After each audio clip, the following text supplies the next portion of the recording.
Welcome student. আজকে আমি আলোচনা করব অধিকার সম্পর্কে দুটি মতবাদ। একটি হলো আদর্শবাদী মতবাদ বা ভাববাদী মতবাদ অনুযায়ী অধিকারের মূল বিষয়, আর একটি হলো অধিকার সম্পর্কে মার্ক্সবাদী বিষয়। তোমরা ভিডিও দেখছো, আরো বেশি করে দেখবে। আমি যেসব বিষয়ে ভিডিও দিচ্ছি সেগুলো কি পারপাসে সেগুলো আমি একাধিক ভিডিওতে বলেছি। এটা 11, 12, ক্লাস 10 মাধ্যমিকের ইতিহাসের উপর এবং 11-12 ইতিহাসের উপর, রাষ্ট্রবিজ্ঞানের উপর, এবং BA major course, minor course, net bureau, UPSC, WBCS একাধিক পরীক্ষায় খুব গুরুত্বপূর্ণ। তো আমার কাছে কিছু কমেন্ট আসে, সেই কমেন্টের যেসব দাবি করা হয় যে এই বিষয়ে আলোচনা করলে ভালো হয়, সেগুলো আমি গুরুত্ব দিই। তোমাদের মনে যেভাবে যাই প্রশ্ন আসুক এই ভিডিওর আলোচনার বিষয়ে, সেগুলি আমি উত্তর এর আগে দিয়েছি, আবারও দিচ্ছি। আর যাদের দাবি থাকে যে এর উপরে আলোচনা করলে ভালো হয়, যেমন ইউরোপীয় ইউনিয়নের সঙ্গে ভারতের সম্পর্ক কি, এটা নিয়ে একটা ভিডিও বানানোর কথা একজন আবেদন করেছো। আমি এটা প্রিপারেশন নিই, আমি তোমাদের এই ভিডিওটা আলোচনা করব। আজকের আলোচনা হচ্ছে অধিকার সম্পর্কে ভাববাদী তত্ত্ব, অধিকার সম্পর্কে মার্ক্সবাদী তত্ত্ব। অধিকার সম্পর্কে আমি ইতিপূর্বে অধিকার কাকে বলে, অধিকারের ধারণা ব্যাখ্যা দাও, তার উপরে একটা ভিডিও আছে। অধিকারের বিভিন্ন মতবাদ, এর উপরে একটা ভিডিও আছে, সেখানে 3টি মতবাদ নিয়ে আলোচনা করেছি। আর আজকের ভিডিওতে দুটো নিয়ে আলোচনা করব। আর একটা অধিকারের উপরে আলোচনা আছে, অধিকারের শ্রেণী বিভাজন, বিভিন্ন ধরনের অধিকার, সেখানে ব্যক্তিগত বা হচ্ছে সোশ্যাল রাইটস, তাদের একাধিক ভাগ আছে, সেগুলো নিয়ে আলোচনা করেছি। রাজনৈতিক অধিকার তার বিভিন্ন ভাগ, অর্থনৈতিক অধিকার তার বিভিন্ন ভাগ নিয়ে আমি ভিডিও দিয়েছি। তোমরা দেখছো, আরো বেশি করে সময় দিয়ে দেখবে যে আশা করি ভালো লাগবে আর কি, উপকার হবে। রাষ্ট্রবিজ্ঞান কম্পিটিটিভ টেস্টে খুবই গুরুত্বপূর্ণ একটা পার্ট। সেখানে সব থেকে বেশি প্রশ্ন ইন্ডিয়ান কনস্টিটিউশনের উপরে আসে, সেটা আমার রাষ্ট্রবিজ্ঞানের মধ্যেই পড়ছে। আর আরেকটা বিষয়, আমি সিলেবাসের বাইরে ভিডিও করি না, যে কোনো সিলেবাস কিন্তু কভার করবেই। যাই হোক, আর কথা বাড়াচ্ছি না। অধিকার সম্পর্কে আদর্শবাদী তত্ত্ব, এটা অধিকারের আলোচনার ক্ষেত্রে অধিকারকে বুঝতে একটি গুরুত্বপূর্ণ তত্ত্ব বা মতবাদ, আইডিয়ালিস্ট থিওরি অফ রাইট। এটি একটি প্রগতিশীল মতবাদ। রক্ষণশীলতাকে এই মতবাদ গুরুত্ব দেয় না। এই মতবাদ অনুযায়ী অধিকার হলো ব্যক্তিত্ব বিকাশের কতগুলি দাবি বা সুযোগ সুবিধা, অর্থাৎ ইচ অ্যান্ড এভরিবডি, প্রত্যেকটা মানুষ যদি অধিকার পায় তাহলে ব্যক্তিত্বের বিকাশ ঘটবে। তোমরা দেখো এটা কত বাস্তব কথা, যে প্রত্যেকটা মানুষ বেঁচে থাকে এবং লেখাপড়া শিখে তার সাংস্কৃতিক গুণ, তার যা যা প্রতিভা আছে, সেগুলো কিন্তু বুদ্ধি বিকাশের মাধ্যমে প্রকাশিত হয়। আর সেই ব্যক্তিত্বের বিকাশের জন্য অর্থনৈতিক সুযোগ সুবিধা থাকতে হবে, রাজনৈতিক সুযোগ সুবিধা থাকতে হবে। কারণ আজকের বিশ্ব ব্যবস্থা রাজনৈতিক ব্যবস্থার অন্তর্ভুক্ত। বিভিন্ন রাজনৈতিক ব্যবস্থা আছে এবং বিভিন্ন রাজনৈতিক অন্তর্ভুক্ত বিভিন্ন দেশ।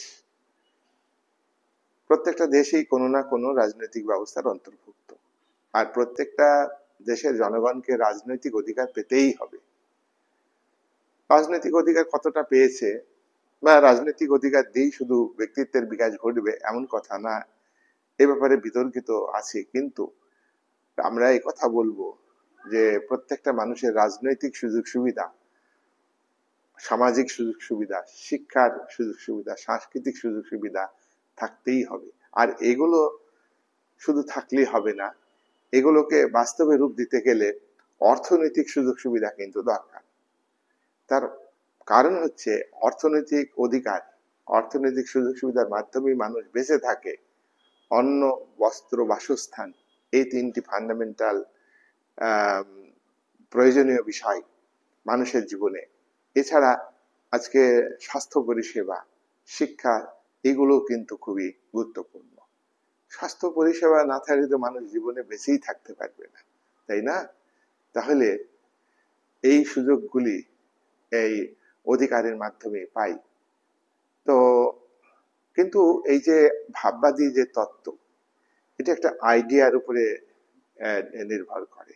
এখানে বস্তুবাদী দৃষ্টিভঙ্গি অনুযায়ী যে অধিকার, সেটা কিন্তু এখানে গুরুত্ব দেওয়া হয়নি। বস্তুবাদী দৃষ্টিকোণ থেকে যেমন অর্থনৈতিক অধিকার, এইটাকে বেশি হাইলাইট করা হয়েছে। অর্থনৈতিক অধিকার যদি না থাকে, সেখানে কিন্তু রাজনৈতিক অধিকার অর্থহীন হবে, সামাজিক অধিকার অর্থহীন হবে, শিক্ষার অধিকার দিলেও, সাংস্কৃতিক অধিকার দিলেও কিন্তু সেগুলি বাস্তবে রূপায়িত হবে না।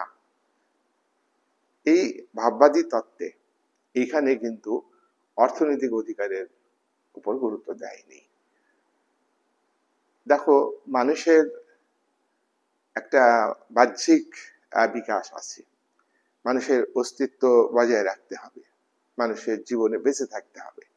আর মানুষের অন্তরের একটা ব্যাপার আছে, ব্যক্তিত্বের একটা ব্যাপার আছে, আভ্যন্তরীণ দিক, মানসিক দিক, এটা বিকাশ ঘটবে কতগুলি সুযোগ সুবিধা পাওয়ার মধ্য দিয়ে। এগুলির বিকাশ ঘটবে অনুকূল পরিবেশের মাধ্যমে। তাই ভাববাদী তত্ত্ব ব্যক্তিত্বের বিকাশের জন্য বাহ্যিক পরিবেশকে গুরুত্ব দিয়েছে, পাশাপাশি এই তত্ত্ব অনুযায়ী মানুষের মরাল ক্যারেক্টার, মরালিটি অর্থাৎ নৈতিকতাকে গুরুত্ব দিয়েছে। ভাববাদী তত্ত্ব অনুযায়ী এই কথা বলা হয়েছে যে জীবনের অধিকার থাকতে হবে প্রত্যেকটা মানুষের। জীবনের অধিকার কি? বেঁচে থাকার অধিকার। মানুষ যদি বেঁচেই না থাকে, তাহলে অন্যান্য সুযোগ সুবিধা দরকার আছে কি? অন্যান্য সুযোগ সুবিধা তার কি দরকার হবে? মানুষ যদি জীবনে বেঁচেই না থাকে, অন্ন, বস্ত্র, বাসস্থান কি দরকার?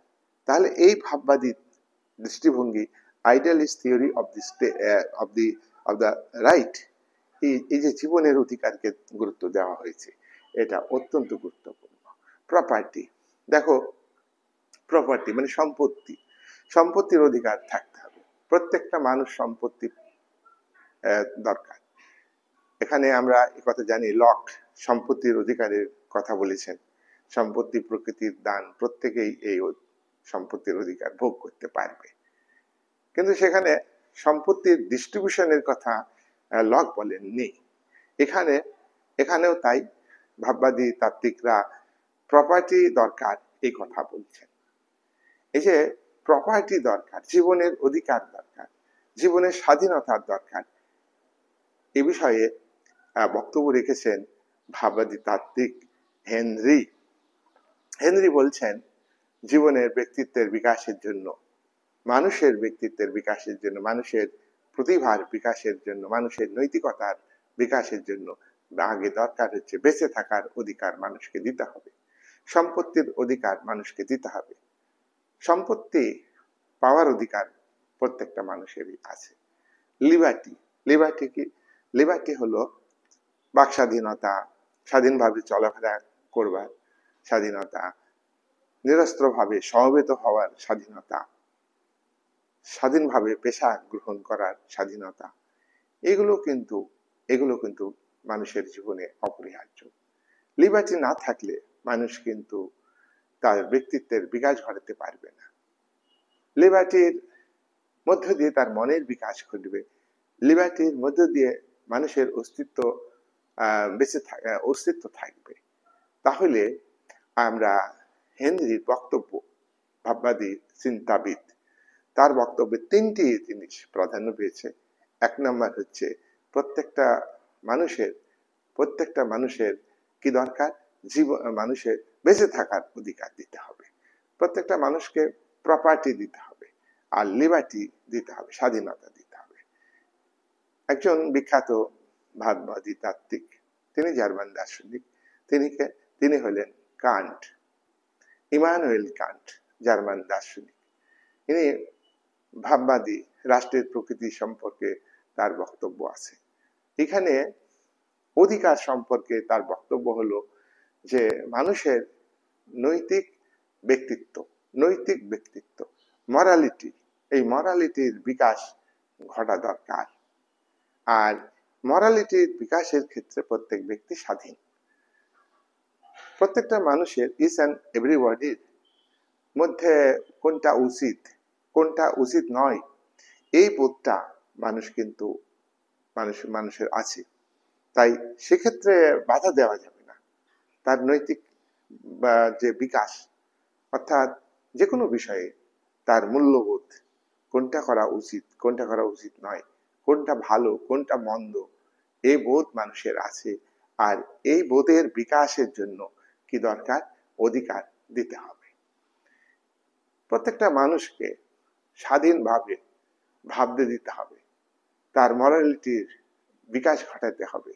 আইন করে শাস্তি দানের মধ্য দিয়ে এই ব্যক্তিত্বের বিকাশের যে জন্য নৈতিক বিকাশ, এই নৈতিক বিকাশে বাধা দেওয়া যাবে না। এটাকে সব থেকে বেশি গুরুত্ব দিতে হবে। তাহলে কান্টি কথা বলছেন যে প্রত্যেকটা মানুষ সমাজে, রাষ্ট্র ব্যবস্থাতে তাদের যে নৈতিক বিকাশ যদি ঘটে, তাহলে কি হবে, সেই নৈতিক বিকাশের ফলে সামাজিক কল্যাণ হবে। সোসাইটির এবং রাষ্ট্র কাঠামোর প্রত্যেকটা মানুষের মধ্যে ভালো মন্দ, উচিত অনুচিত, কোনটা করলে সমাজের মঙ্গল হবে, আর সমাজের মঙ্গলের মধ্যেই আমার ব্যক্তিগত মঙ্গল নিহিত আছে। সমাজের ভালো হলে আমার ভালো হবে, এই বোধ দ্বারা যদি মানুষ প্রভাবিত হয়, ইচ অ্যান্ড এভরিবডি, তাহলে কিন্তু সমাজের কল্যাণ হবে, রাষ্ট্রের কল্যাণ হবে। তাই ব্যক্তির নৈতিক বিকাশ ঘটাবে, মানে এই নৈতিক বিকাশের মধ্য দিয়ে সামাজিক কল্যাণে সে নিজেকে নিযুক্ত করবে। ভাববাদী রাষ্ট্রচিন্তাবিদ, ইংল্যান্ডের একজন বিখ্যাত চিন্তাবিদ T H. Green, Thomas Hill Green, তিনি কিন্তু এই অধিকার সম্পর্কে ভাববাদী তত্ত্বের মূল প্রবক্তা। টি.এইচ. গ্রিন বলেছেন যে পাওয়ার বা ক্ষমতা মানুষের নৈতিক জীবনের দাবি পূরণের জন্য আবশ্যক। প্রত্যেকটা মানুষের ক্ষমতাকে গুরুত্ব দিতে হবে। এই যদি ক্ষমতা না থাকে, তাহলে ব্যক্তির নিজ যে আদর্শ, নিজ যে ভালো মন্দ বোধ, নিজের নৈতিকতা, এগুলির বিকাশ ঘটানো সম্ভব নয়। টি.এইচ. গ্রিন ব্যক্তি এবং রাষ্ট্রের মধ্যে ভাববাদী হিসাবে রাষ্ট্রকে বেশি গুরুত্ব দিলেও তিনি এইভাবে ব্যাখ্যা করেন যে রাষ্ট্র হলো নৈতিক চেতনা সম্পন্ন একটা প্রতিষ্ঠান। রাষ্ট্র যদি নৈতিক চেতনা সম্পন্ন একটা প্রতিষ্ঠান হয়, আর সেই রাষ্ট্রের জনগণ, তাদেরও মরালিটি গড়ে উঠবে। আর রাষ্ট্রের শাসক, সে সমাজের কল্যাণ করবে, নাগরিকদের নৈতিক বিকাশ করবে, নাগরিকদের অধিকার দেবে। কিন্তু তাই বলে যে রাষ্ট্রের শাসক ভুল করবে না, এমন কোনো কথা নয়। চরম ভাববাদী তাত্ত্বিক তিনি হেগেলের থেকে এ বিষয়ে আলাদা বক্তব্য রেখেছেন। হেগেল যেমন বলেছেন যে মানুষের রাষ্ট্রের বিরোধিতা করার অধিকার থাকবে না, ভাববাদী হিসাবে গ্রিনও বলেছেন যে নাগরিকরা রাষ্ট্রের বিরোধিতা করতে পারবে না। কিন্তু রাষ্ট্রের পরিচালক সরকার তারা কোনো ভুল করতে পারে, সেই ভুলটা ধরিয়ে দেওয়া নাগরিকদের কর্তব্য। নাগরিকরা কিন্তু এটা অধিকার হিসাবে ব্যবহার করবে না। নাগরিকদের পাওয়ার আছে, ক্ষমতা আছে যে রাষ্ট্রের সরকার কোনো ভুল করলে সেই ভুলটা ধরিয়ে দিবে। রাষ্ট্রের ভুল কাজের সমালোচনা করার দায়িত্ব দায়িত্ব এবং কর্তব্য হলো নাগরিকদের। নাগরিকরা এটা অধিকার হিসাবে ব্যবহার করবে না, নাগরিকরা এটা কর্তব্য হিসাবে ব্যবহার করবে। আর নাগরিকরা, রাষ্ট্র তাহলে নৈতিক চেতনা সম্পন্ন একটা প্রতিষ্ঠান। রাষ্ট্র ভুল করতে পারে না, রাষ্ট্রের সরকার অন্যায় করতে পারে না, কিন্তু তবু রাষ্ট্রের সরকার, তারাও মানুষ, রক্ত মাংসের শরীর আছে তাদের, তারা অন্যায় করতে পারে, তারা করাপশন করতে পারে, তারা সমাজের ক্ষতি করতে পারে, জনস্বার্থ বিরোধী আইন তৈরি করতে পারে। সেক্ষেত্রে জনগণ কিন্তু তার বিরুদ্ধে প্রতিবাদ করবে। আর এই বিরুদ্ধে প্রতিবাদ করা, এটা রাইট টু রেজিস্ট করা নয়, এটা রাইট টু ডিউটি, অর্থাৎ নাগরিকরা এই ডিউটি পালন করবে। তাহলে মানুষের এই পাওয়ার দিতে হবে, এই পাওয়ারটার মধ্য দিয়ে মানুষ কর্তব্য পালন করতে পারবে। তার ফলে সমাজ জীবনে, রাষ্ট্রীয় জীবনে নৈতিক নৈতিক শক্তির বিকাশ ঘটবে। ব্যক্তি নিজ স্বার্থ সিদ্ধি করতে গিয়ে কর্তব্য পালনের মধ্য দিয়ে সমাজের কল্যাণ করবে। আর সমাজের কল্যাণ মানে হলো ব্যক্তির কল্যাণ। সমাজের সার্বিক কল্যাণ হইলে প্রত্যেক ব্যক্তির ব্যক্তিগত কল্যাণ হবে, এটা নিশ্চিত। তাই গ্রিন ভাববাদী হিসাবে এখানে আইনগত যে অধিকার, তার উপর গুরুত্ব না দিয়ে গ্রিন কিন্তু বলেছেন যে মানুষের নৈতিক অধিকার, নৈতিক স্বাধীনতাকে গুরুত্ব দিতে হবে। প্রত্যেক ব্যক্তি মরাল ফ্রিডম পাবে। প্রত্যেক ব্যক্তি, লিগাল ফ্রিডম থাকলেই হবে না, আইনগত ভাবে আইনের চোখে সবাই সমান, আইন সবার অধিকার রক্ষা করবে। কিন্তু আইন সম্পদশালী শ্রেণীর, ক্ষমতাসীন রাজনৈতিক দলের দ্বারা প্রভাবিত হয়ে অনেক সময় নাগরিকদের অধিকার কেড়ে নেয়। কিন্তু নৈতিক পরিবেশ যদি গঠিত হয়, তাহলে ইচ অ্যান্ড এভরিবডি তাদের ব্যক্তিত্বের বিকাশ ঘটাতে সক্ষম হবে। ভাববাদী তত্ত্বের এই যে আমরা আলোচনা করলাম, বিভিন্ন জনের বক্তব্য তুলে ধরলাম, হেনরির বক্তব্য তুলে ধরলাম, ভাববাদী তত্ত্বের কান্টের বক্তব্য, টি.এইচ. গ্রিনের বক্তব্য আমরা আলোচনা করলাম। তাদের বক্তব্যকে অনুসরণ করে ভাববাদী তত্ত্বের কিছু বৈশিষ্ট্য আমরা পাই। 1 নম্বর বৈশিষ্ট্য, তাহলে ভাববাদ অনুযায়ী সমাজ থেকেই অধিকার সৃষ্টি হয়, সমাজের মধ্যে থেকেই মানুষের নৈতিকতার বিকাশ ঘটবে, অধিকার পাবে। সমাজের মধ্যে থেকে মানুষ অধিকার পেলে তাতে সামাজিক কল্যাণ হবে, মানুষের কল্যাণ হবে। সমাজের বাইরে থেকে অধিকার সৃষ্টি হয়নি। এখানে ভাববাদী তত্ত্বের একটা অংশ যারা এই কথা বলেছেন যে রাষ্ট্রের মধ্যে, সমাজের মধ্যেই কল্যাণ হবে, আবার অনেকেই বলেছেন যে ঈশ্বরের দ্বারা সৃষ্ট সুযোগ সুবিধা, ঈশ্বরের দ্বারা নয়। এই তত্ত্বে বলা হলো সমাজ থেকেই অধিকার বিকশিত হবে এবং মানুষের কল্যাণ হবে। নাম্বার 2, এই ভাববাদী তত্ত্বে শুধু অধিকারের উপরই গুরুত্ব দেওয়া হয়নি, অধিকার পাওয়ার সাথে সাথে কর্তব্য পালনের কথা বলা হয়েছে। তার মানে এই তত্ত্বে অধিকার এবং কর্তব্য পরস্পরের পরিপূরক। একটি মুদ্রার এপিঠ আর ওপিঠ।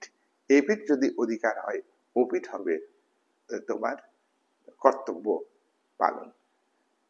একজনের অধিকার মানে আরেকজনের কর্তব্য পালনের উপর নির্ভর করে, আবার আরেকজনের অধিকার মানে প্রথম জনের কর্তব্য পালনের উপর নির্ভর করে।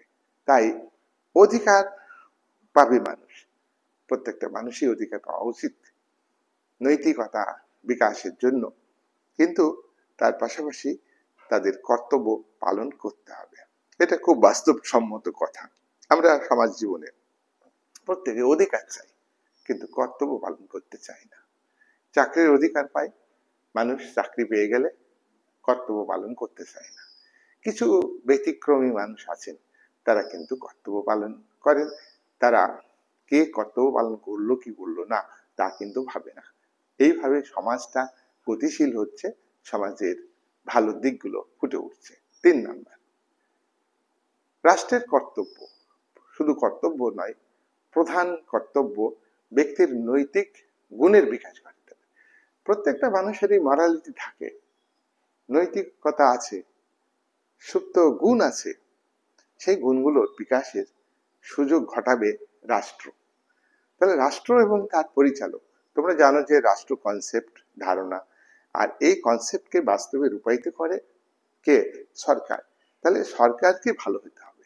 সরকারের কর্তব্য নৈতিক, প্রত্যেকটা মানুষের নৈতিক বিকাশের অধিকার দিতে হবে। 4, মানুষের অধিকার সামাজিক কল্যাণের সঙ্গে যুক্ত। আমরা অধিকার দাবি করি শুধু নিজের জন্য, সমাজের ক্ষতি হবে তাতে, এমনটি অধিকার নয়। অধিকার এমন একটা বিষয় সামাজিক কল্যাণের সঙ্গে যুক্ত হবে। সমাজের ক্ষতি হবে এমন দাবি মেনে নেওয়া যায় না। ল্যাস্কি বলেছেন যে কতগুলি সুযোগ সুবিধা পাওয়ার দাবি, কতগুলি সুযোগ সুবিধা পাওয়ার ইচ্ছা, কিন্তু এই ইচ্ছা তো সমাজের ক্ষতি হতে পারে, অপরের ক্ষতি হতে পারে। এমন ইচ্ছাকে, এমন দাবিকে কিন্তু অধিকার বলা যাবে না। সমাজের ভালো হবে, সমাজের মঙ্গল হবে, এমন অধিকারই হলো তোমার প্রকৃতপক্ষে অধিকার। 5, ভাববাদ অনুযায়ী, এদের বক্তব্য অনুযায়ী প্রত্যেকটা মানুষের আত্মা আছে, আত্মা শক্তি আছে, মানুষের মন আছে, মনের বিকাশ, চিন্তার বিকাশ, এটা কিন্তু দরকার। এই চিন্তার বিকাশ, তার মরালিটি, ভালো মন্দ বিচার করার বোধ, এটাকে বিকশিত করবার সুযোগ সুবিধা দেওয়ার কথা এই তত্ত্বে বলা হয়েছে। তবু এই ভাববাদী তত্ত্বের ত্রুটি আছে, সমালোচনা আমরা করতে পারবো এই তত্ত্বের। 1 নাম্বার, দেখো, এই যে ব্যক্তিত্ব বিকাশের কথা বলা হয়েছে ভাববাদী তত্ত্বে, আসলে ব্যক্তিত্ব বিকাশের সংজ্ঞাটা কি বলতো? সুনির্দিষ্ট সংজ্ঞা এই তত্ত্ব দিতে পারেনি। ব্যক্তিত্ব বিকাশ কাকে বলে তার নির্দিষ্ট ব্যাখ্যা নেই। আমরা সাধারণভাবে বলি ব্যক্তির মধ্যে অনেক গুণাবলী আছে, ব্যক্তির মধ্যে অনেক ভুল ত্রুটিও থাকে, ব্যক্তির খারাপ দিক থাকে, ব্যক্তির মনের মধ্যে ভালো দিক থাকে। এখানে ভালো দিকের কথা আমরা বলবো, ভালো দিক বিকশিত হওয়ার কথা, মানুষের খারাপ দিকের কথা বলবো না। কিন্তু এখানে ব্যক্তিত্ব বিকাশ মানে এখানে খারাপ দিক ভালো দিক এ কথা কিন্তু তুলে ধরা হয়নি। 2, দেখো, উপযুক্ত পরিবেশ ব্যক্তিমুখী, উপযুক্ত পরিবেশ ব্যক্তিমুখী। ব্যক্তির মরালিটি এমনই হবে যে সমাজের জন্য কাজ করবে, নিজের কর্তব্য অনুযায়ী, নিজের মূল্যবোধ অনুযায়ী মঙ্গল করবে। কিন্তু প্রত্যেকটা মানুষের উপর যদি নিয়ন্ত্রণ না থাকে, স্টেট কন্ট্রোল না থাকে, তাহলে তার মরালিটি খারাপ মরালিটি হতে পারে। ভালো মরালিটির পরিবর্তে খারাপ মূল্যবোধ, খারাপ ভাবনা, খারাপ চিন্তা মানুষের মধ্যে গড়ে উঠতে পারে। এক্ষেত্রে এই বিষয়টাকে তোমার এই বিষয়টা যেটা বলা হয়েছে যে পরিবেশ গড়ে উঠবে, পরিবেশকে গড়ে তুলতে হবে, অনুকূল পরিবেশ গড়ে তুলতে হবে। এখানে রাষ্ট্রের দায়িত্ব আছে, রাষ্ট্রের কর্তব্য আছে, নাগরিকদের মধ্যে ব্যক্তিত্বের যাতে বিকাশ ঘটে তার পরিবেশ তৈরি করা। এই তত্ত্বে নির্দিষ্টভাবে এই কথা বলা হয়নি যে রাষ্ট্রকে গড়ে তুলতে হবে। 3 নাম্বার, ব্যক্তি এবং সমাজের মধ্যে বিরোধ। এখানে বলা হচ্ছে যে প্রত্যেক ব্যক্তি ভালো কাজ করবে, কর্তব্য পালন করবে। গৃহণু বলেছেন কর্তব্য পালন করবে, কিন্তু প্রত্যেক ব্যক্তি তো কর্তব্য পালন নাও করতে পারে, কর্তব্যে অবহেলা করে বহু মানুষ আছে। তখন এবং ব্যক্তিকে স্বাধীনতা দিলে ব্যক্তিত্ব বিকাশের জন্য সে এমন কিছু দাবি করতে পারে, এমন কিছু অধিকার পেতে চাই যাতে কিন্তু সমাজের ক্ষতি হবে। এই যে সমাজ এবং ব্যক্তির মধ্যে সংঘাত এই আসতে পারে, এই কথা ভাববাদী অধিকার তত্ত্বে বলা হলো না। 5 নাম্বার, অহিংসা না সহিংসা পথে ব্যক্তিত্বের বিকাশ ঘটবে? অহিংসা পথে অধিকার পাবে না সহিংস ভাবে অধিকার পাবে? শুধু বলা হয়েছে যে প্রত্যেকটা মানুষ অধিকার পাবে, ইচ অ্যান্ড এভরিবডি রাইট ভোগ করবে ব্যক্তিত্ব বিকাশের জন্য, এবং মরালিটি বিকাশ, সম্পত্তি ভোগ করা, সম্পত্তি অধিকার, জীবনের অধিকার এবং স্বাধীনতার অধিকার, তিনটিকে গুরুত্ব দেওয়া হয়েছে ভাববাদী তত্ত্বে। কিন্তু জীবনের অধিকার পেতে গেলে সেখানে আইন ব্যবস্থা যদি বৈষম্যমূলক আচরণ করে, রাষ্ট্র ব্যবস্থা যদি বৈষম্যমূলক আচরণ করে, তাহলে কি প্রত্যেক মানুষ জীবনের অধিকার পাবে? আমরা সমাজের আকসাই দেখতে পারি প্রত্যেকটা গণতান্ত্রিক রাষ্ট্রে যারা দুর্বল মানুষ তাদের প্রাণনাশ ঘটে, তাদের লাইফের সিকিউরিটি নাই। আমরা সমাজ ব্যবস্থাতে দেখতে পাচ্ছি নারীদের ধর্ষণ করে হত্যা করা হচ্ছে। তাহলে এই সমস্ত প্রোটেকশন দিতে পারছে? তাহলে এই তত্ত্ব শুধু বলেছে যে প্রত্যেকটা মানুষ জীবনে বেঁচে থাকবে, আর বেঁচে থাকার জন্য যা যা করার দরকার রাষ্ট্রকে দায়িত্ব নিতে হবে, রাষ্ট্রকে সম্পত্তি রক্ষা দায়িত্ব নিতে হবে। রাষ্ট্র কি দুর্বল মানুষের সম্পত্তি রক্ষা করতে পারছে? রাষ্ট্রকে স্বাধীনতা রক্ষা দায়িত্ব নিতে হবে। স্বাধীনতা থাকলেই হবে না, বাক স্বাধীনতা, সমবেত হওয়ার স্বাধীনতা শুধু দিলেই হবে না, সেগুলো সংরক্ষিত করতে হবে, সেগুলো যাতে সব মানুষ পায় সেদিকে দিতে হবে। তাহলে সেক্ষেত্রে এই তত্ত্ব কিন্তু বলেনি। আর অধিকার অনেক সময় কি বলতো, অধিকার না দিলে জোর করে আদায় করে নিতে হয়, সে কথা এই তত্ত্ব অস্বীকার করেছে। যাই হোক, আমরা দেখলাম যে সমালোচনা আছে এই তত্ত্বে, ত্রুটি আছে, তবু একটা ঐতিহাসিক গুরুত্ব বা এর সবটাই কিন্তু মিথ্যা হতে পারে না। মানুষের মরালিটি আছে, এই কথা সত্য।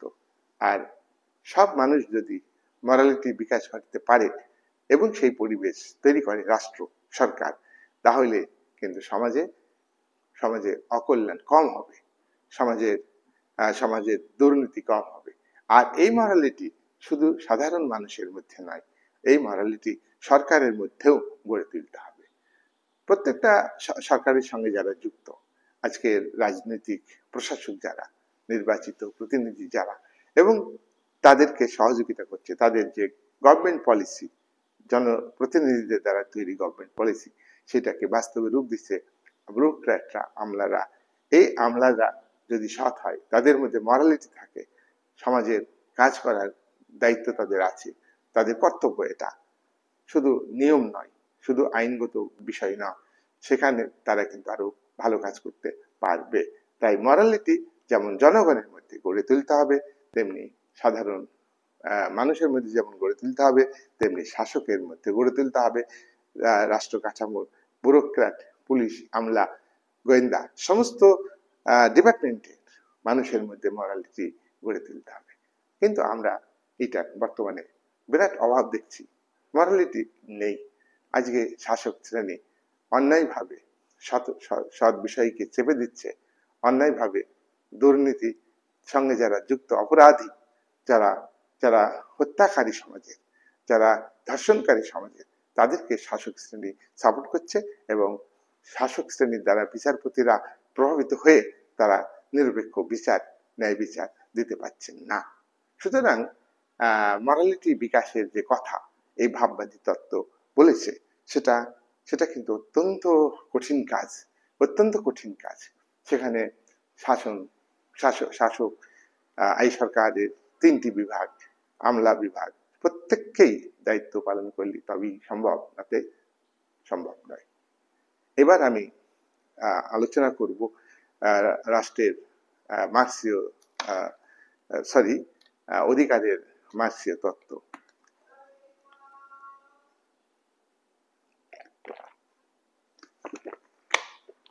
মার্ক্সবাদ অধিকার সম্পর্কে আলোচনা করেছে কার্ল মার্কস, এঙ্গেলস। যেসব বক্তব্য অধিকার পাওয়ার ক্ষেত্রে, অধিকার ভোগের ক্ষেত্রে আলোচনা করেছেন, সেটাই হলো মার্ক্সবাদ অনুযায়ী অধিকারের তত্ত্ব। কার্ল মার্কস একজন তাত্ত্বিক। তিনি অবহেলিত, শোষিত, বঞ্চিত মানুষের অধিকার সম্পর্কে বিশেষভাবে হাইলাইট করেছেন। বুর্জোয়া তাত্ত্বিকরা, উদারনীতিবাদী গণতন্ত্রের পক্ষে তাত্ত্বিকরা, বুর্জোয়া অর্থনীতির তাত্ত্বিকরা, বুর্জোয়া তাত্ত্বিকরা যেভাবে অধিকারকে ব্যাখ্যা করেছেন, সেই অধিকার হলো মুষ্টিমেয় ব্যক্তির অধিকার। শ্রেণী বিভক্ত সমাজের মুষ্টিমেয় ব্যক্তি শুধু অধিকার ভোগ করে, তারা সেই বক্তব্য তুলে ধরেছে। আপামর জনসাধারণের যে অধিকার, সেটা বুর্জোয়া পুঁজিবাদী রাষ্ট্র কাঠামোর সংবিধানে উল্লেখ থাকে। আইনসভা অধিকার রক্ষার জন্য আইন পাশ করে, কিন্তু সাধারণ মানুষ অধিকার থেকে বঞ্চিত হচ্ছে, শোষিত হচ্ছে। বিশেষ করে অর্থনৈতিক অধিকার প্রত্যেক মানুষ পাচ্ছে না। তাই অধিকার সম্পর্কে মার্ক্সবাদীরা যেভাবে ব্যাখ্যা দিয়েছেন, সেই ব্যাখ্যার সঙ্গে আমরা অন্যান্য মতবাদ অধিকার সম্পর্কে, ঐতিহাসিক মতবাদ, ভাববাদী মতবাদ অধিকার সম্পর্কে, স্বাভাবিক অধিকারের যে তত্ত্ব আছে, এই তত্ত্বগুলো সঙ্গে মার্ক্সবাদের মৌলিক পার্থক্য আছে। মার্ক্সবাদ সম্পূর্ণ বিপরীত অ্যাঙ্গেল থেকে অধিকারের কথা বলেছেন।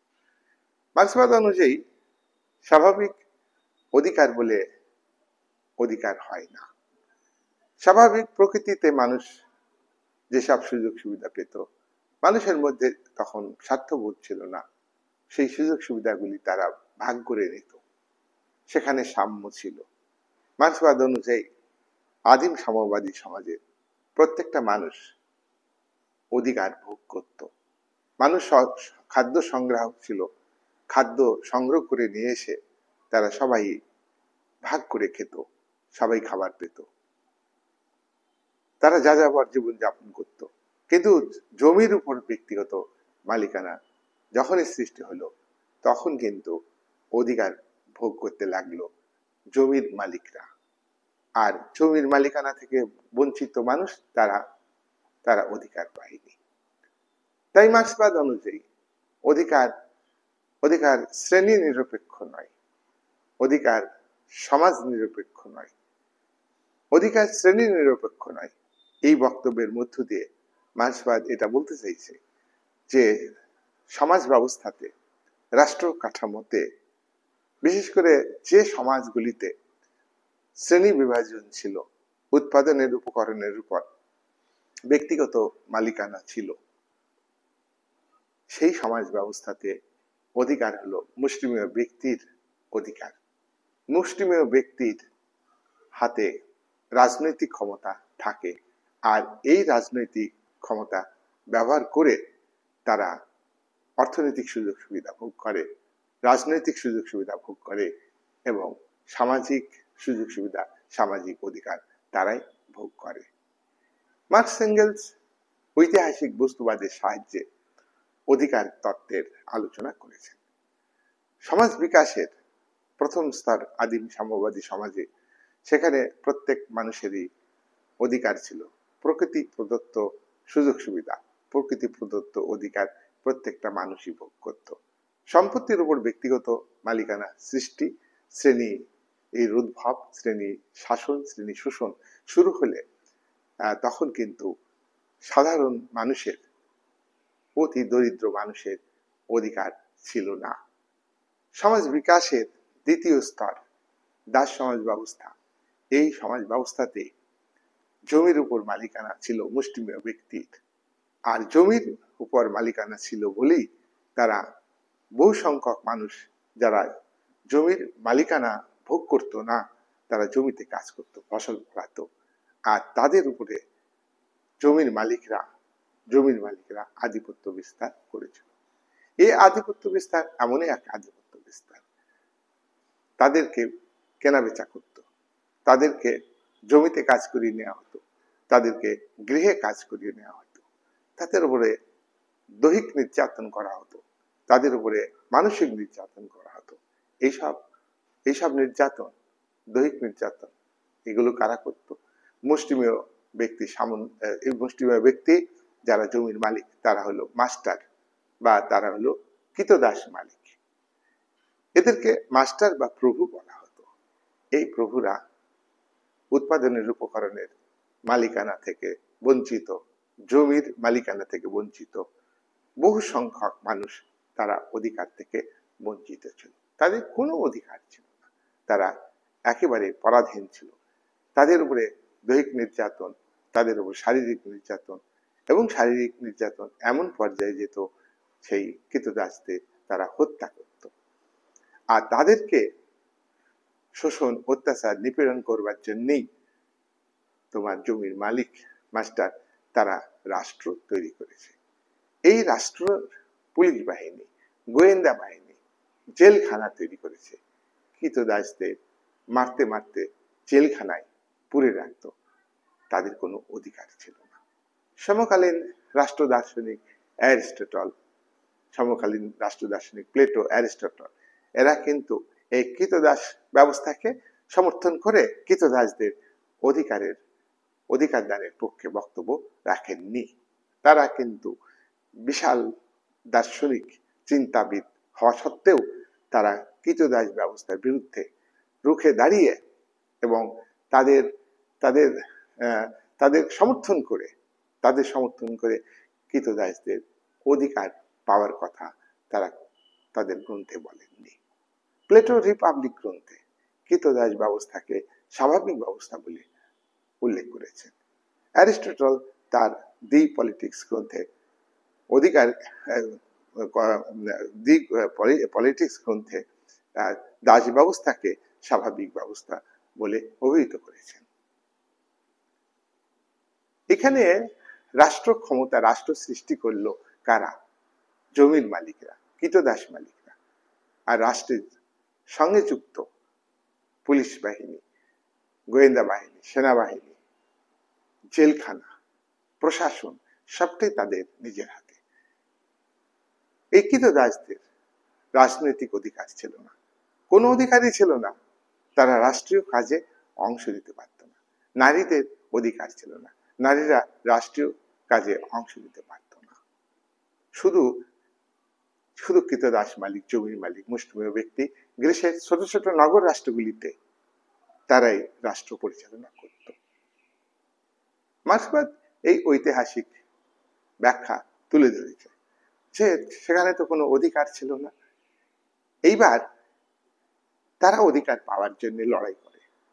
মার্ক্সবাদ অনুযায়ী শোষিত বঞ্চিত মানুষ তারা অধিকার প্রতিষ্ঠার জন্য তারা থেমে থাকে না। তারা অত্যাচারিত হয়ে, নিপীড়িত হয়ে তারা তাদের ন্যায্য অধিকার পাওয়ার জন্য লড়াই শুরু করে। ফলে দেশে দেশে কৃতদাস ব্যবস্থার বিপক্ষে, শাসক শ্রেণীর বিপক্ষে, মাস্টারদের বিপক্ষে, প্রভুদের বিপক্ষে, জমির মালিকদের বিপক্ষে কৃতদাসরা লড়াই করে সারা পৃথিবী ব্যাপী। এই লড়াই তারা জয়লাভ করেছে। কৃতদাস মালিকরা, জমির মালিকরা তারা পরাজিত হয়েছে এবং এই অধিকার তারা প্রতিষ্ঠিত করেছে নতুন একটা সমাজ ব্যবস্থা প্রতিষ্ঠার মধ্য দিয়ে। কিন্তু একথা মনে রাখতে হবে, পরবর্তীকালের দাস সমাজ ব্যবস্থা, পরবর্তীকালে যে সামন্ততান্ত্রিক সমাজ ব্যবস্থা প্রতিষ্ঠিত হলো, সেখানেও কিন্তু আগের যারা কৃতদাস ছিল তারাই কিন্তু সামন্ততান্ত্রিক সমাজে ভূমিদাসে পরিণত হলো। একটু তারা স্বাধীনতা পেল। তারা কৃতদাসরা গৃহে কাজ করতো, জমিতে কাজ করত, সবটাই তাদের নিয়ন্ত্রণে রাখতো কৃতদাস মালিকরা। কিন্তু এখানে রাজতন্ত্র সঙ্গে সামন্ত প্রভুরা ঐক্যবদ্ধ হয়ে তারা ভূমিদাসদের উপরে অত্যাচার নিপীড়ন করত। কিন্তু ভূমিদাসরা কৃতদাসদের মতো অতটা পরাধীন ছিল না, কিছুটা স্বাধীনতা পেত। সামন্ত প্রভুদের খামার, যেখানে ফসল মাড়াই করা হতো, তারই আশেপাশে ছোট ছোট কুড়ে ঘরে তারা বসবাস করত। আলাদাভাবে একটা ঘর করে তারা বসবাসের অধিকারটা পেয়েছিল। কেউ কেউ একটু স্বাধীনতা পেয়ে তারা ব্যবসা বাণিজ্য শুরু করেছে, কেউ কেউ ছোট ছোট শিল্পের কাজ শুরু করেছে। যারা ব্যবসা বাণিজ্য শুরু করলো তারা তারা তারা উন্নতি করলো তাড়াতাড়ি, তারা নদীর ধারে বসবাস গড়ে তুললো এবং ব্যবসাতে প্রচুর তাদের অর্থ লাভ হতে লাগলো, শিল্প কারখানা গড়ে তুললো। তখন এই উদীয়মান ধনিক বণিক শ্রেণী সামন্ততান্ত্রিক কৃষকদের মধ্যে থেকে শহরে যাওয়া মানুষগুলো তারা কিন্তু একটা শ্রেণী হিসাবে গড়ে উঠলো এবং তারা ক্ষমতা দখল করবার জন্য ভূমিদাসদের নিজেদের স্বার্থে ব্যবহার করলো। এর ফলে কি হলো, পুঁজিবাদী সমাজ ব্যবস্থা, গণতান্ত্রিক উদারনীতি গণতান্ত্রিক ব্যবস্থা প্রতিষ্ঠিত হলো, পার্লামেন্টারি ডেমোক্রেসি প্রতিষ্ঠিত হলো 1688 সালে গৌরবময় বিপ্লবের মাধ্যমে ইংল্যান্ডে প্রথম। এর মধ্য দিয়ে সামন্তবাদের ক্ষমতা কমে আসতে লাগলো। কিন্তু সামন্তবাদী ব্যবস্থাতে এটা তো শ্রেণী বিভক্ত সমাজ ব্যবস্থা, এখানে অধিকার ছিল কাদের? এখানে অধিকার ছিল সামন্ত প্রভুদের অধিকার ছিল, তারা জমির মালিক ছিল। দাস সমাজের কৃতদাস মালিক, জমির মালিক, তারাই সামন্ত সমাজে সামন্ত প্রভুতে পরিণত হয়েছে। এই সামন্ত প্রভুদের অধিকার প্রতিষ্ঠিত হয়েছে। সামন্ত প্রভুরা রাজনৈতিক ক্ষমতাকে ব্যবহার করেছে নিজেদের স্বার্থে। চরম রাজতন্ত্রই হোক আর সীমিত রাজতন্ত্রই হোক, এই রাজতন্ত্র নির্ভর করত সামন্ত প্রভুদের উপর। সেনা দিয়ে, অর্থ দিয়ে সামন্ত প্রভুরা রাজাকে সাহায্য করত আর ভূমিদাসদের উপরে অত্যাচার করত। আর ভূমিদাসদের কিছুটা স্বাধীনতার ফলে একটি অংশ তারা ব্যবসা বাণিজ্য করে তারা উদীয়মান ধনিক বণিক শ্রেণীতে পরিণত হয়েছে। তারা তাদের রাজনৈতিক অধিকার, তাদের অর্থনৈতিক অধিকার প্রতিষ্ঠিত করবার জন্য সামন্তবাদী ব্যবস্থাকে তারা উচ্ছেদ করেছে। সামন্তবাদী ব্যবস্থার উচ্ছেদের ক্ষেত্রে মূল শক্তি হচ্ছে ভূমিদাস। তাই ভূমিদাসদের ধোঁকা দিয়ে বিভ্রান্ত করে তাদের রাজনৈতিক ভোটের অধিকার প্রদানের কথা বলে তাদেরকে কাজ দেওয়ার নামে সামন্ত প্রভুরা জমিতে ভূমিদাসদের যে আটকে রেখেছিল সেখান থেকে মুক্ত করে তাদের স্বাধীন শ্রমিক শ্রেণীতে পরিণত করেছিল। এইটা তাদের অবদান। কিন্তু শ্রমিক শ্রেণীতে পরিণত হলেও কৃষকরা যখন লেবাররা যখন কৃষিকাজ করত তখন সামন্তদের দ্বারা শোষিত ও অত্যাচারিত ছিল। আর এখানে লেবার হওয়াতে, কারখানাতে কাজ করাতে এখানে উদীয়মান ধনিক বণিক শ্রেণী তারা শোষণ এবং অত্যাচার করছে, তাদের আবার আন্দোলন করতে হয়েছে পরবর্তীকালে। তাহলে মার্কস এঙ্গেলস বলছেন যে দাস সমাজের অধিকার ছিল দাস মালিকদের, রাষ্ট্র দাস মালিকদের অধিকার রক্ষা করেছিল। সামন্ত সমাজে অধিকার ছিল মূলত সামন্ত প্রভু রাজশক্তির হাতে, কিন্তু ভূমিদাসদের অধিকার ছিল না। আর ভূমিদাসদের একটা সামান্য অংশ উদীয়মান ধনিক বণিক শ্রেণী তারা অর্থনৈতিক দিক থেকে উন্নতি লাভ করলে, শ্রেণী হিসাবে গণ্য হলে, তারা ভূমিদাসদের সাহায্য নিয়ে ভূমিদাসদের মাধ্যমে তারা সমাজের পরিবর্তন ঘটিয়ে পুঁজিবাদী সমাজ কায়েম করেছে। সমাজ বিকাশের স্তর পরিবর্তন হচ্ছে, দাস সমাজ ব্যবস্থা থেকে সামন্ততান্ত্রিক সমাজ ব্যবস্থা উন্নত, কিন্তু এখানে ভূমিদাসরা অধিকার পায়নি। এরাও কিন্তু অনেক সময় বিক্রি হয়ে যেত। ল্যান্ডলর্ড অর্থাৎ মালিকানা, জমিদার যখন জমিদারে বিক্রি হয়ে যেত তখন জমিদার সঙ্গে যুক্ত ভূমিদাসরাও বিক্রি হয়ে যেত।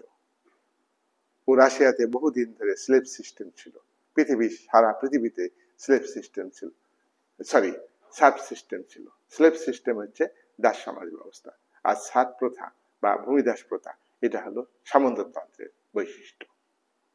এই সামন্ততন্ত্রে খেটে খাওয়া কৃষক শ্রমিক তাদের কিন্তু স্বাধীনতা ছিল না, তাদের অধিকার ছিল না। আবার যারা কারখানাতে কাজ করতে আসলো তারা অধিকার থেকে বঞ্চিত হলো, বিশেষ করে অর্থনৈতিক অধিকার থেকে। এইবার পুঁজিবাদ যে নামই অভিহিত হোক না কেন, অধিকার প্রদানের কথা পুঁজিবাদে বলা হয়। পুঁজিবাদী সমাজ সব থেকে ডেঞ্জারাস সমাজ। এখানে পুঁজিপতি শ্রেণী আজকে সরাসরি ভাবে শ্রমিকদের, খেটে খাওয়া মানুষদের শোষণ করছে না, পরোক্ষভাবে শোষণ করছে। মার্কস এঙ্গেলস তাদের কমিউনিস্ট ম্যানিফেস্টো গ্রন্থে বলেছেন, পুঁজিবাদী বা গণতান্ত্রিক সমাজ দুটি শক্তি শিবিরে বিভক্ত হয়ে গেছে।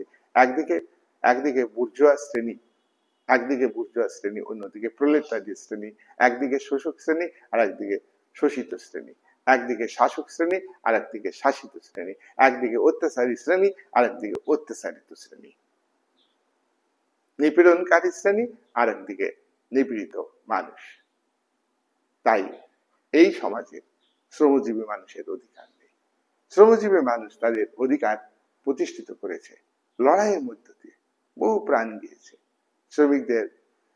শ্রমিকরা সামন্ততান্ত্রিক সমাজে ছিল কৃষক, সেখানেও তারা সামন্ত প্রভুদের দ্বারা শোষিত হয়েছে, তারা অধিকার পায়নি।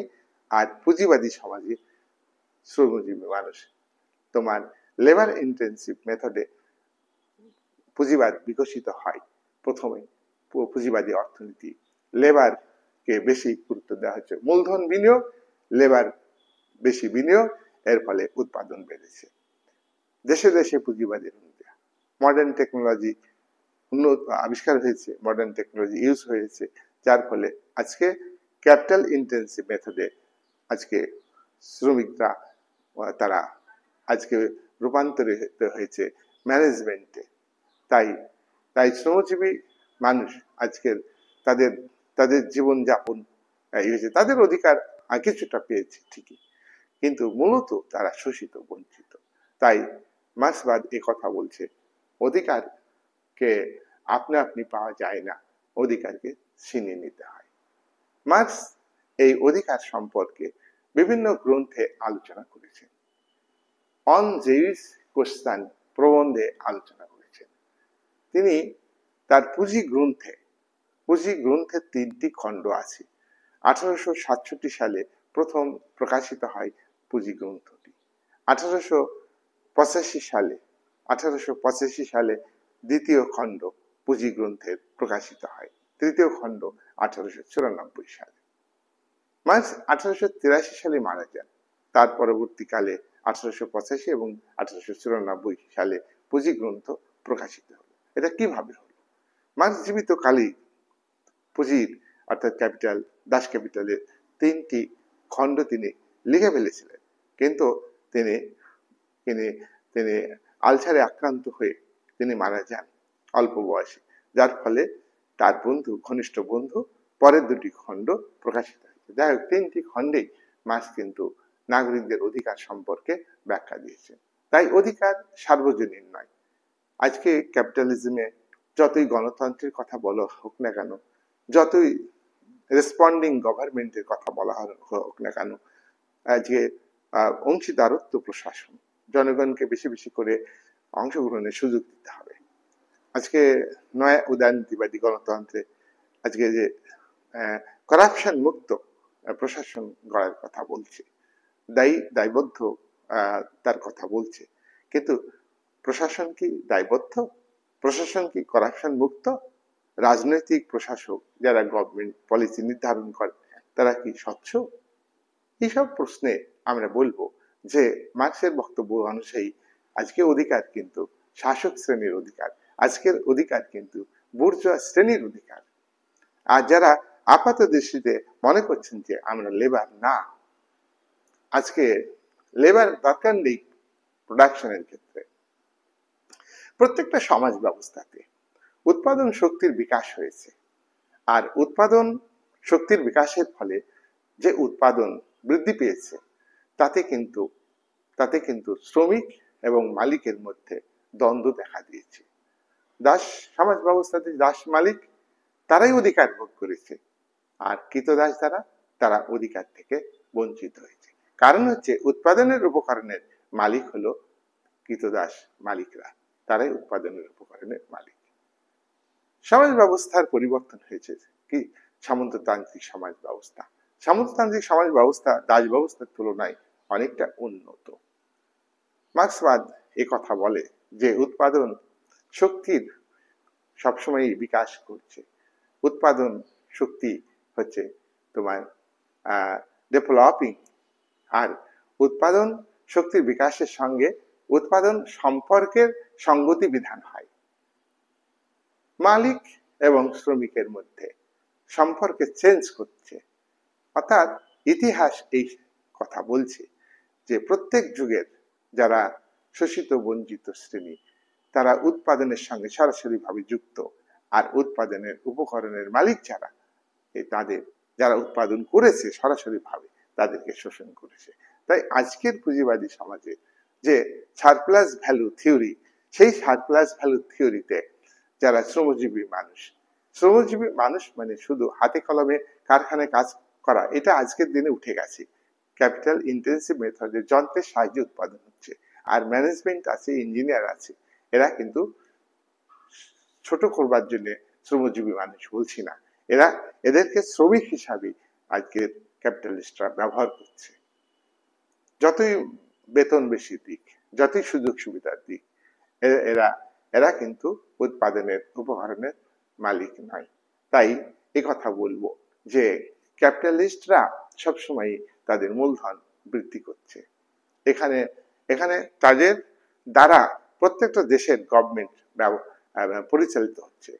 তাই এই কথা আমরা বলবো যে সরকার যেহেতু অর্থনৈতিক দিক থেকে প্রভাবশালী ধনী ব্যক্তিদের দ্বারা নিয়ন্ত্রিত হয়, তাই তাদেরই স্বার্থকে, তাদেরই অধিকারকে গুরুত্ব দেয়, আর আপামর জনসাধারণের অধিকারকে গুরুত্ব দেয় না। প্রত্যেক বুর্জোয়া রাষ্ট্র কাঠামোতে অধিকারের কথা সংবিধানে উল্লেখ করা হয়েছে। আজকে ভারতের সংবিধানের ৩য় অধ্যায়ে আজকে বর্তমানে 6টি মৌলিক অধিকার আছে। 6টি মৌলিক অধিকার বাস্তবে রূপায়িত হয়েছে, তোমরা ভেবে দেখবে। আইনের চোখে সবাই সমান, আইন সবাইকে সমানভাবে প্রোটেকশন দিবে। ভারত রাষ্ট্র কারোর প্রতি বৈষম্যমূলক আচরণ করবে না। চাকরিতে সমান অধিকার, 16 ধারায় চাকরিতে সমান অধিকার, যোগ্যতার ভিত্তিতে চাকরি, যোগ্যতা দেখে চাকরি পাওয়ার পরে চাকরি হারা হয়ে যাচ্ছে। কোথায় সাম্যের অধিকার? রাইট টু ইকুয়ালিটি, 14 থেকে 18 ধারায় উল্লেখিত রাইট টু ইকুয়ালিটি মানুষকে পেয়েছে।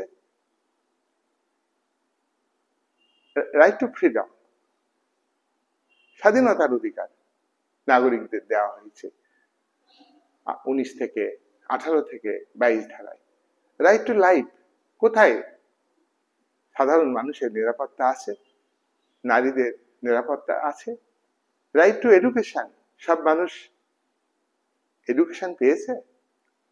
শোষণের বিরুদ্ধে অধিকার, শোষণের বিরুদ্ধে অধিকার, লাগাতার শোষণ হচ্ছে, দরিদ্র মানুষকে শোষণ করছে, অত্যাচার করছে, তার সুবিচার আদালত, ভারত আদালত দিতে পারছে কি? ন্যায় বিচার প্রতিষ্ঠিত করছে? সেখানে শাসক শ্রেণীর ক্ষমতায় যারা যায় তারা ধনবানদের কথা শুনে, বা ধনবানরা শাসন ক্ষমতায় যায়, দরিদ্র মানুষ ভোট দিয়ে শেষ, ভোটের অধিকার এখানে মূল্যহীন হয়ে পড়ছে। এরকম প্রত্যেকটা ডেমোক্রেটিক স্টেটে সাধারণ মানুষের যে অধিকার, ভোটের অধিকার, কোনো গুরুত্ব পাচ্ছে না, এবং যেটুকু মিনিমাম ভোটের অধিকার সেটুকু স্বাধীনভাবে ভোট দিতে পারে না। আজকে বলা হয় যে ভোটের অধিকার ব্যাপক সংখ্যক মানুষকে দিতে হবে। ভোটের অধিকার পেয়েছে মানুষ, ভোটের অধিকার না পেয়েও সেই একই মানুষের দুঃখ কষ্ট। যারা সম্পদশালী তাদের অধিকার, শ্রম শক্তিকে ব্যবহার করা হচ্ছে। আজকে নারীদের কেনাবেচা করা হচ্ছে। নারীর অধিকার আছে? নারীদের পণ্যের মতো বিশ্বব্যাপী ব্যবহার করা হচ্ছে। আজকে বিশ্বায়নের যুগে, বেসরকারীকরণের যুগে নারীদের পণ্যের মতো ব্যবহার করছে বুর্জোয়া শ্রেণী, আর সেই বুর্জোয়া শ্রেণীকে প্রত্যেকটা দেশের সরকার প্রোটেকশন দিচ্ছে, রাষ্ট্র পাহারা দিচ্ছে। তাদের মূলধন কতটা বিকশিত হবে, মূলধন কতটা বাড়বে, তারা কত বেশি মুনাফা অর্জন করতে পারবে, ইচ অ্যান্ড এভরি স্টেট এই দায়িত্বটা নিচ্ছে। এটা হচ্ছে সীমাবদ্ধ রাষ্ট্রের তত্ত্ব।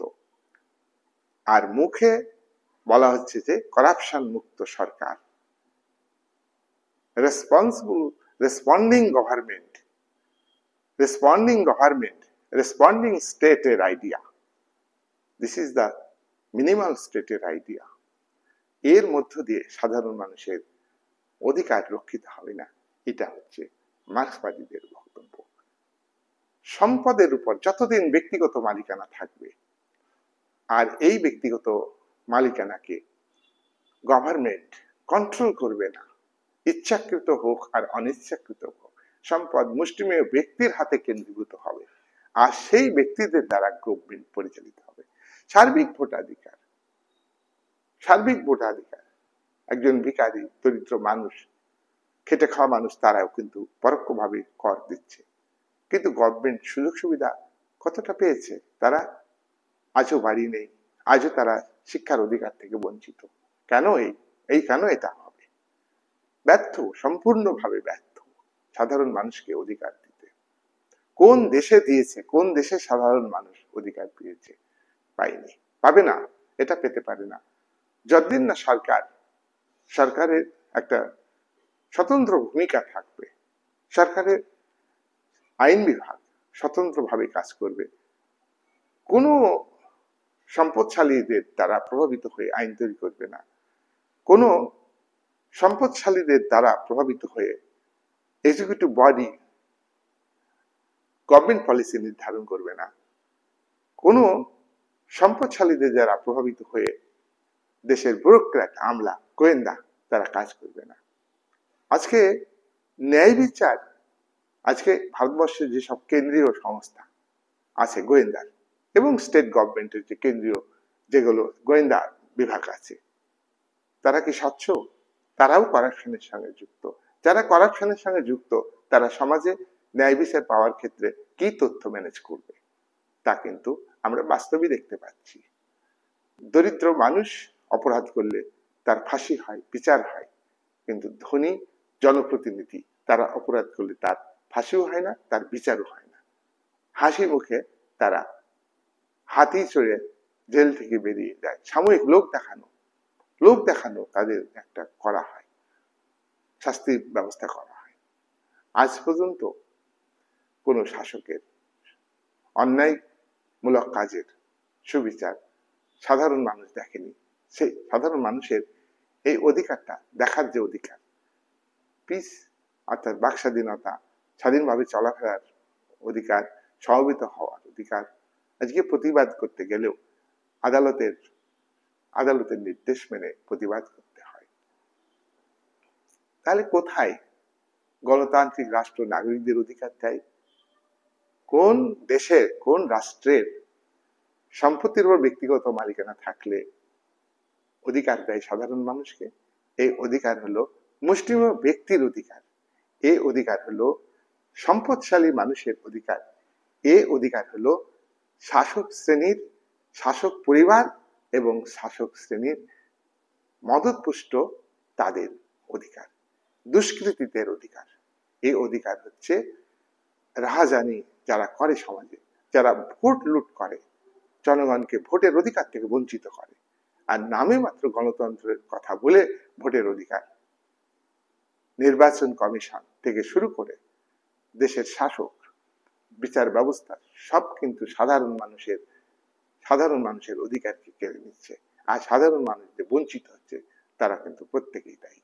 তাই এই ব্যাপারে সাধারণ মানুষকে সচেতন হতে হবে, অধিকার সম্পর্কে তাদেরকে ঐক্যবদ্ধ হতে হবে, সমাজ সম্পর্কে সচেতন হতে হবে, তাদের কি অধিকার থাকা উচিত, তাদের কোন জায়গায় সম্পর্কিত। আর সাধারণ মানুষকে যতই সংবিধানের পাতায় রাইট টু এডুকেশনের কথা বলা হোক না কেন, শাসক শ্রেণী আন্তরিকভাবে চায় না সাধারণ মানুষ সচেতন হোক, শিক্ষিত হোক। সচেতন হলে সঠিক সদা জাগ্রত জনমত গঠিত হবে। সরকার যে সমস্ত ভূমিকা পালন করছে, সম্পদশালীদের সুরক্ষা দিচ্ছে, সম্পদশালীদের সুযোগ সুবিধা দিচ্ছে, আর সাধারণ মানুষের জীবনে কোনো মূল্য নেই। পুলিশ বাহিনী করাপশনের সঙ্গে যুক্ত, গোয়েন্দা করাপশনের সঙ্গে যুক্ত, বিচার বিভাগ প্রভাবশালীদের দ্বারা প্রভাবিত, নির্ভীক নয়, রাজনীতি নিরপেক্ষ নয়, সমাজ নিরপেক্ষ নয়। তাই সাধারণ মানুষের যে অধিকার, সমাজ নিরপেক্ষ, রাষ্ট্র নিরপেক্ষ হয়ে তারা অধিকার পাবে, সেই অধিকার থেকে তারা কিন্তু বঞ্চিত হচ্ছে। রাষ্ট্র নিরাপত্তা দিতে পারে না সাধারণ মানুষের, এই যে নিরাপত্তার অধিকার নেই, জীবনের অধিকার, সব তত্ত্বে বলা হয়েছে জীবনের অধিকার, জীবনের অধিকার। জীবনের অধিকার কৃত্রিম ভাবে শাসক শ্রেণী কেড়ে নেয়। জীবনের অধিকার কৃত্রিম ভাবে শাসক শ্রেণী মুষ্টিমেয় ব্যক্তির জীবন রক্ষা করে, আর আপামর জনসাধারণের কথা কিছুই ভাবে না। এই বলে আজকের আলোচনা এখানে শেষ করলাম।